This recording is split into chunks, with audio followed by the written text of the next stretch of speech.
Assalamualaikum warahmatullahi wabarakatuh. Innal hamdalillah nahmaduhu wa nasta'inuhu wa nastaghfiruh wa na'udzu billahi min shururi anfusina wa min sayyiati a'malina. May yahdihillahu fala mudhillalah wa may yudlil fala hadiyalah. Asyhadu an la ilaha illallah wahdahu la syarikalah wa asyhadu anna Muhammadan 'abduhu wa rasuluhu alladzi la nabiyya ba'dah. Qala Allah Ta'ala fi kitabihil karim, ya ayyuhalladzina amanu taqullaha haqqa tuqatih wa la tamutunna illa wa antum muslimun. Ya ayyuhan nasu taqu rabbakumul ladzi khalaqakum min nafsin wahidah wa khalaqa minha zawjaha wa batha minhuma rijalan katsiran wa nisaa'a wattaqullaha alladzi tasaaluna bihi wal arham innallaha kana 'alaikum raqiba. Ya ayyuhalladzina amanu taqullaha wa qulu qawlan sadida yuslih lakum a'malakum wa yaghfir lakum dzunubakum wa may yuti'illaha wa rasulahu faqad faza fawzan 'azima, amma ba'du. Alhamdulillah, segala puji hanya milik Allah Subhanahu wa taala yang kita memohon, berdoa serta berlindung kepadanya, dan kita bersaksi bahwasanya tidak ada Tuhan yang berhak disembah kecuali Allah Subhanahu wa taala. Tak lupa salawat beserta salam kita senantiasa curahkan kepada Nabi kita Nabi Muhammad sallallahu alaihi wasallam beserta kepada keluarganya, sahabatnya, tabi'in, tabi'ut tabi'in, dan kepada para pengikutnya yang senantiasa berpegang teguh di atas sunnahnya Nabi Muhammad sallallahu alaihi wasallam hingga akhir zaman.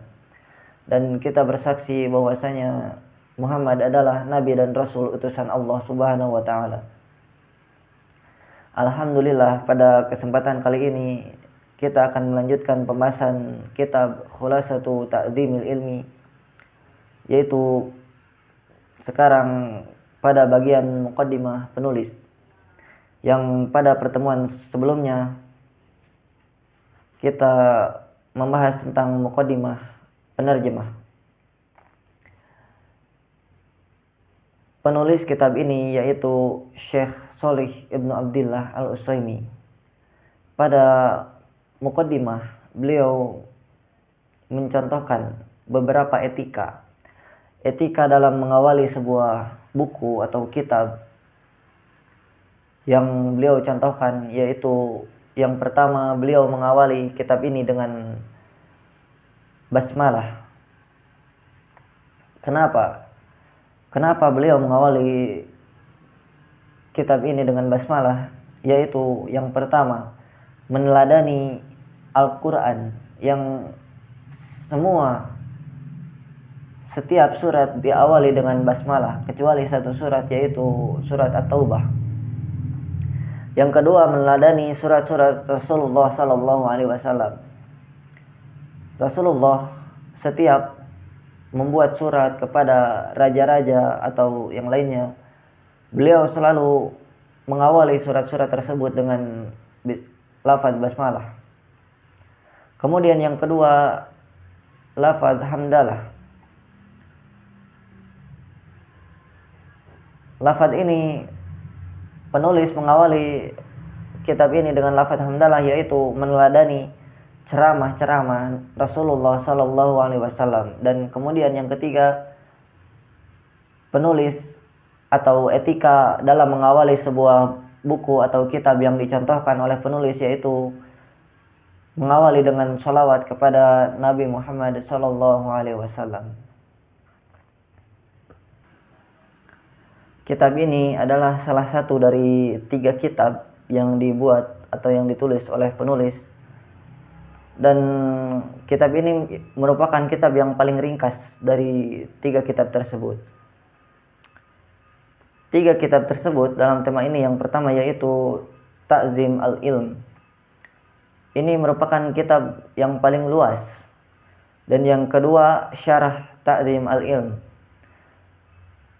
Ini merupakan kitab pertengahan. Dan yang ketiga, yang sekarang kita bahas, yaitu yang paling ringkas, adalah Khulasah Ta'zim al-Ilm. Kenapa penulis mengarang atau menulis kitab ini? yang beliau beri judul Ta'zimil Ilmi. Alasan penulis menulis kitab ini yaitu karena beliau mengatakan kadar ilmu yang akan didapatkan seseorang itu sesuai dengan kadar hatinya memuliakan ilmu.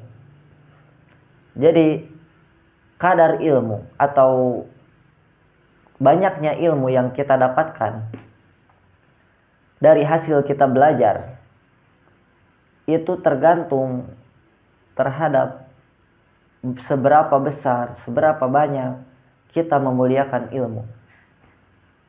Artinya semakin hati seseorang itu memuliakan ilmu tersebut, maka akan semakin banyak ilmu yang dia dapatkan.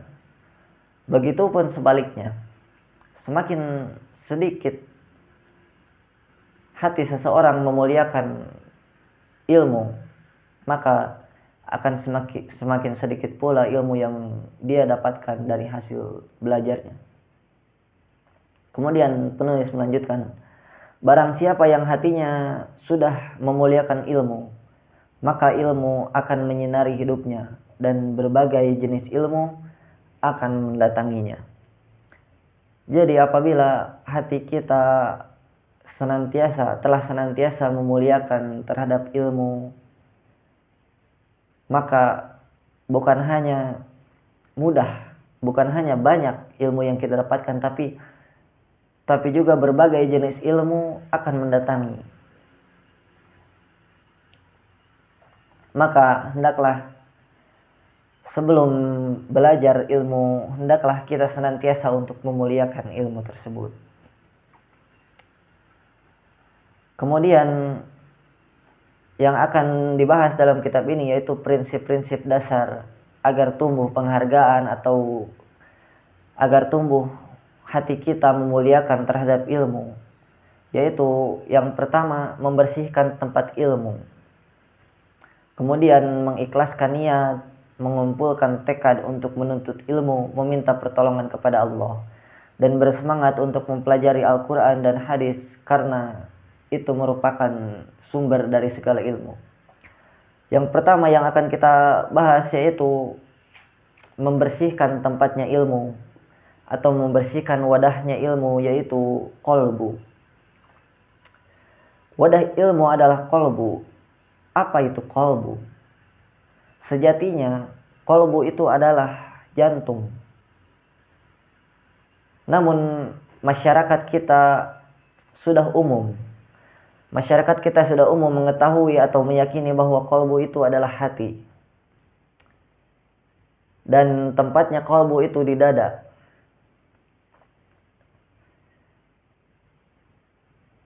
Penulis menyampaikan semakin bersih qalbu seseorang, maka akan semakin mudah ilmu masuk ke dalamnya.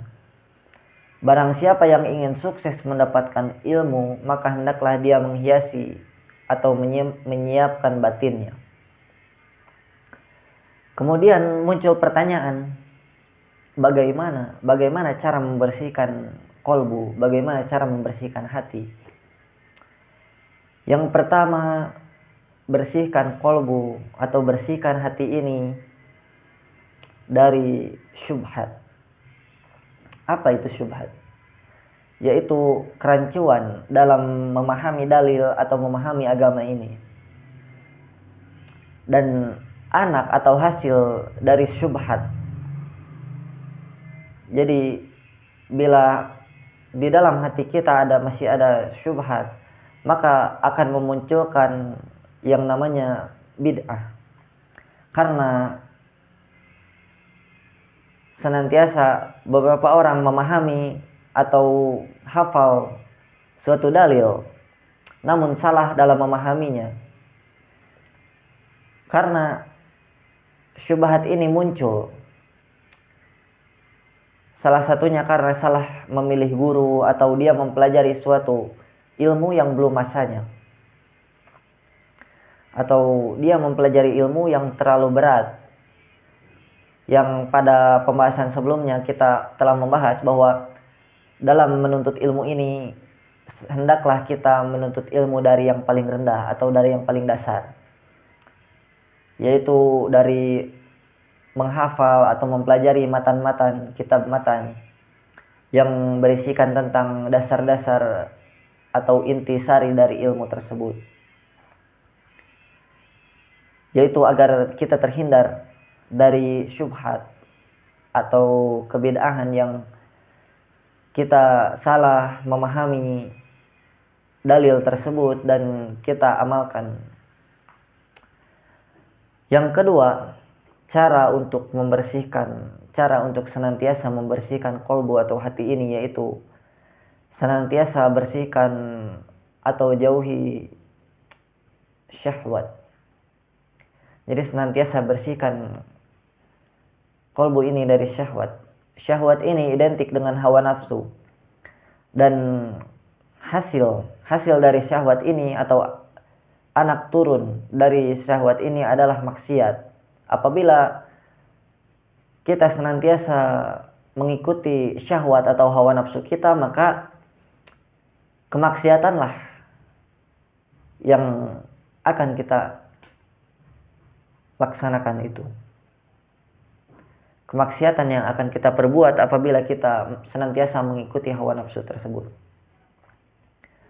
Dan syahwat ini bermacam-macam. Ada syahwat mata, mulut, perut, telinga, yang itu harus senantiasa kita jauhi. Kemudian dari Abu Hurairah radhiyallahu taala anhu, Rasulullah sallallahu alaihi wasallam bersabda, sesungguhnya Allah Subhanahu wa taala tidak melihat pada bentuk rupa dan harta kalian, akan tetapi Allah Subhanahu wa taala melihat pada hati dan amal kalian. Hadis riwayat Muslim. Kemudian barang siapa yang membersihkan hatinya, maka ilmu itu akan masuk. Namun apabila orang tidak mau membersihkan hatinya, ilmu yang sudah ada pada dirinya akan hilang atau pergi meninggalkannya, karena sejatinya ilmu itu datang dan pergi. Kemudian Sahal Ibnu Abdillah berkata, hati yang di dalamnya ada hal-hal yang dibenci oleh Allah, maka cahaya itu atau ilmu itu haram masuk ke dalam hatinya. Oleh karena itu, teruslah kita untuk senantiasa bertaubat dan membersihkan hati kita. Jangan putus asa karena senantiasa terjatuh dalam kemaksiatan, namun teruslah bangkit bertaubat untuk senantiasa membersihkan hati kita. Jadi kesimpulan pada kesempatan kali ini, kesimpulan pada kajian yang singkat ini, yaitu kita senantiasa membersihkan wadah ilmu agar kita mendapatkan ilmu yang bermanfaat dan berbagai jenis ilmu mendatangi kepada hati kita. Caranya yaitu senantiasa membersihkan wadah ilmu. Yang pertama dengan senantiasa bersihkan hati kita dari syubhat, dan yang kedua senantiasa bersihkan hati kita dari syahwat. Mudah-mudahan yang singkat ini dapat bermanfaat khususnya untuk saya pribadi, dan mudah-mudahan kita semua senantiasa dimudahkan untuk mengamalkan apa-apa ilmu yang telah kita pelajari. Mungkin itu saja yang bisa saya sampaikan pada kesempatan kali ini. Subhanakallahumma wa bihamdika asyhadu an la ilaha illa anta astaghfiruka wa atubu ilaik. Wassalamualaikum warahmatullahi wabarakatuh.